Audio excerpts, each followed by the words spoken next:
नमस्कार मित्रमैत्रिणींनो, आज आपण एक छोटासा लेख बघणार आहोत आणि त्या लेखाचं नाव आहे संस्कृती कशा जन्माला आल्या. आणि आता आज आपण संस्कृतीवर बोलणार आहोत. तर चला तर मग बघूया हा लेख आपण.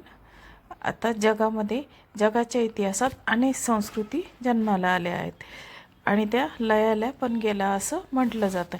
आता दर 12 कोसावर म्हणजे साधारण 50 किलोमीटरवर भाषा बदलते, उच्चार बदलतात आणि 30-40 लोकांच्या एका रांगेत आपण पहिल्याच्या कानामध्ये एखादं साधे वाक्य आपण सांगितले तर 40व्या माणसापर्यंत पोहोचेपर्यंत ते वाक्य पूर्ण बदलून जाते.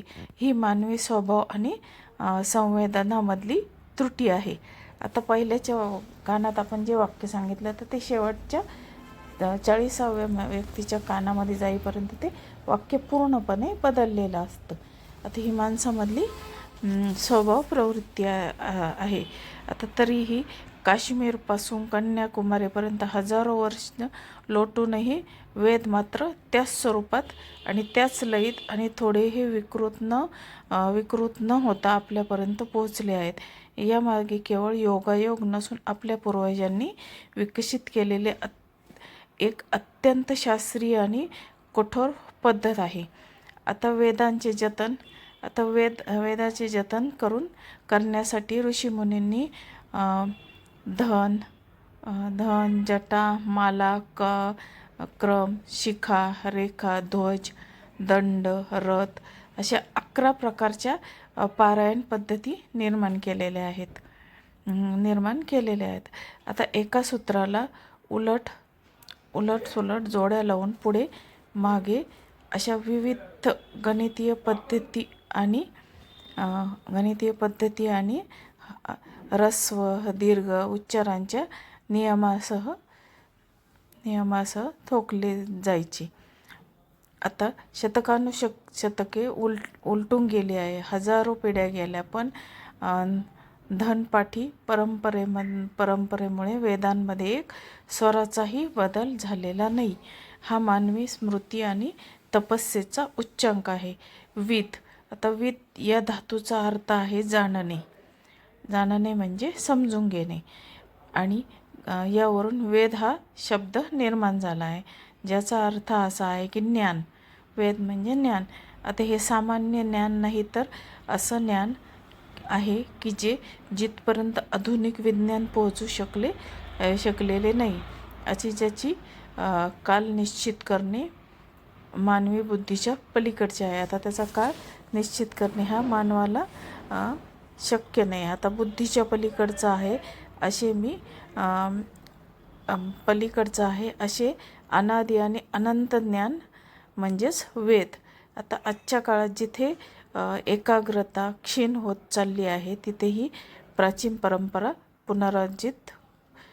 पुनराजीवित करण्याचे कार्य काही तपस्वी करत आहे. त्यातील एक तेजस्वी नाव म्हणजे वेदमूर्ती देवव्रत रेखे यांनी तब्बल 200 वर्षानंतर ही तपश्चर्या करून एक अद्भुत विक्रम प्रस्थापित केला आणि सलग 50 दिवस 165 तास वेदांचे पारायण त्यांनी सलग केलेले आहे.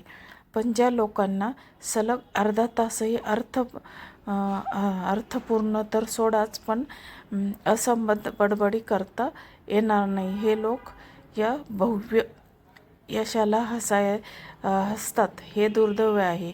यश केवळ पाठांतराचे नाही तर ती एक शारीरिक, मानसिक आणि बौद्धिक तपश्चर्या आहे. ही शारीरिक, मानसिक आणि बौद्धिक तपश्चर्या आहे. या यशावर किंवा वैदिक परंपरेवर जे लोक जातीय द्वेषातून टीका करत आहेत त्यांनी हे समजून घेतलं पाहिजे की वेदामध्ये कोणताही जातीभेद नाही आहे. वेदामध्ये आपल्याला कोणताही जातीभेद नाही.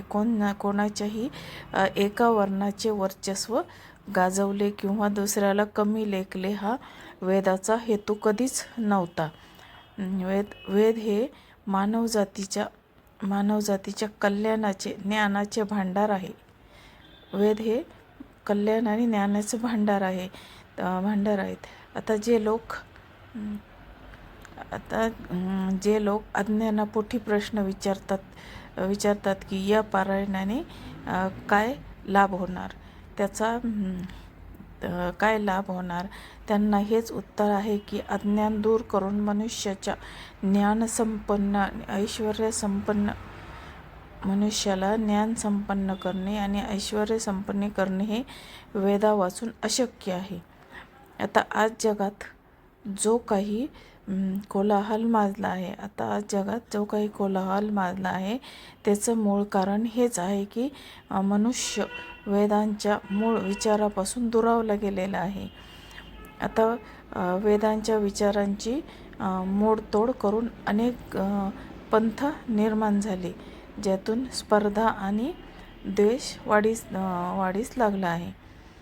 आता मनुष्य जसा या मूळ ज्ञानापासून वेदापासून दूर गेला तसा तो अधिक दुःखी, अशांत आणि संकटग्रस्त होत गेलेला आहे. आता समजा समाजामधील आणि देशातील संघर्षामुळे आज जग पुन्हा एका महायुद्धाच्या उंबरठ्यावर उभे आहे. आता जर आपल्याला खरी शांती हवी असेल आणि मानवातील मनाचा कलह मिटवायचा असेल तर आपल्याला पुन्हा वेदांना शरण जाण्यावाचून पर्याय नाही. आता वेदकांनी प्रज्वलित केलेली ही ज्ञानज्योत केवळ व्यक्तींचा किंवा समूहाचा केवळ एका व्यक्तीचा किंवा समूहाचा विजय नाही, तर ती संपूर्ण सनातन परंपरेची आणि पर्यायाने मानवतेच्या उज्ज्वल भविष्याची ती नांदी आहे. तर बघा मित्रमैत्रिणींनो, तुम्हाला जर वरील लेख आवडला तर माझ्या चॅनलला लाईक, शेअर, सबस्क्राईब जरूर करा आणि माझे धन्यवाद.